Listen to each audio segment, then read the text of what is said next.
Hello and welcome to another video about crypto. Today, we have some major news that is going to shake up the financial industry as we know it. The Bank for International Settlements, also known as the Central Bank of Central Banks, has just released unprecedented standards that will allow central banks to start holding cryptocurrency on their balance sheets from 2025.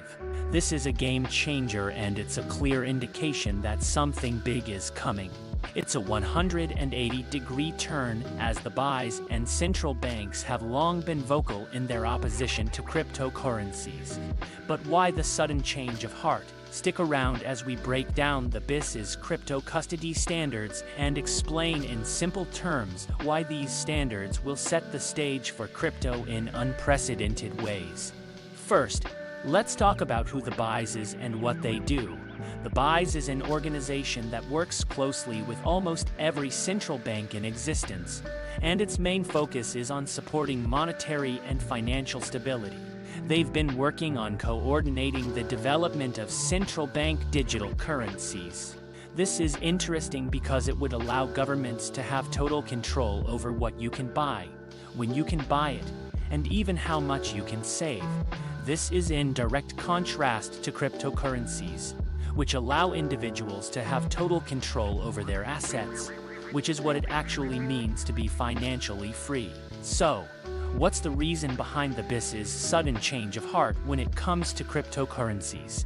The global financial system is extremely fragile right now due to a combination of factors including unpayable debts, technological deflation, and inflation. Cryptocurrencies are the exact opposite of the financial centralization that the central banks want. But, as always, the devil is in the details. So here is the big news that you have been waiting for. BIS has released a document titled Prudential Treatment of Crypto Asset Exposures, which lays out the standards for central banks to hold cryptocurrencies. The document breaks down the structure of the crypto custody standards and highlights two key components: Group 1 cryptocurrencies and Group 2 cryptocurrencies. Group 1 cryptocurrencies are any coins or tokens that are related to existing assets, while Group 2 cryptocurrencies are any coins or tokens that are not related to existing assets. These standards have a criterion that Group 2A cryptocurrencies must be highly liquid, must have a market cap of at least $10 billion USD, and must have at least $50 million of daily trading volume against fiat currencies at the time of analysis. For reference, Dogecoin would fall into Group 2A. Central banks will be required to hold 100% of the value of Group 2A cryptos in their respective fiat currencies, which is likely to limit how much crypto central banks are willing and able to hold. For Group 2B cryptos, the capital requirement for central banks will be a whopping 12.5x cash quotient. This means that central banks will have to hold 12.5 times the amount of crypto it holds in cash, even if that crypto is all BTC. This clearly discourages allocation to anything outside of the top 10 by market cap. All of the central bank's crypto activities must also be fully compliant with the Financial Action Task Force's so-called recommendations regarding cryptocurrency. This brings us to the big question.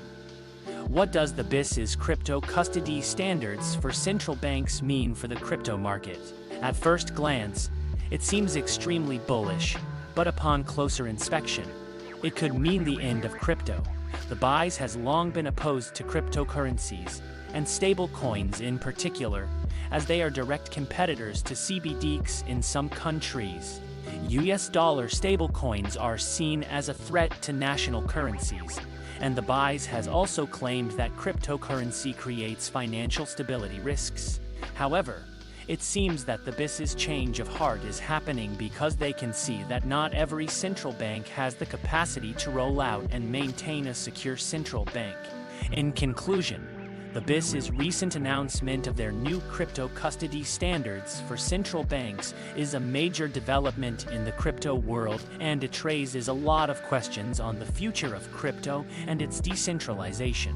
It's clear that central banks may start to hold and possibly use cryptocurrencies in the future. The standards set out by the BIS include criteria for highly liquid, large market cap cryptocurrencies that are likely to be adopted by central banks. However, it's also worth noting that the BIS's standards also impose significant limitations on the amount of crypto that central banks can hold, and might discourage investment in small-cap altcoins. It's important to remember that the BIS has long been opposed to cryptocurrencies and stablecoins in particular, as they pose a threat to CBDCs in some countries. However, it seems that the BIS's change of heart is happening because they can see that not every central bank has the capacity to roll out and maintain a secure CBDC system. The only viable alternative for these central banks is to issue stable coins denominated in their national currencies. So, the big question is, does this mean the end of true crypto decentralization and financial freedom, or is this a step toward mainstream adoption for the larger coins? As always, we want to hear from you. What are your thoughts on this development? Share your opinions in the comments section below and stay tuned for more updates on crypto and anything related to finance.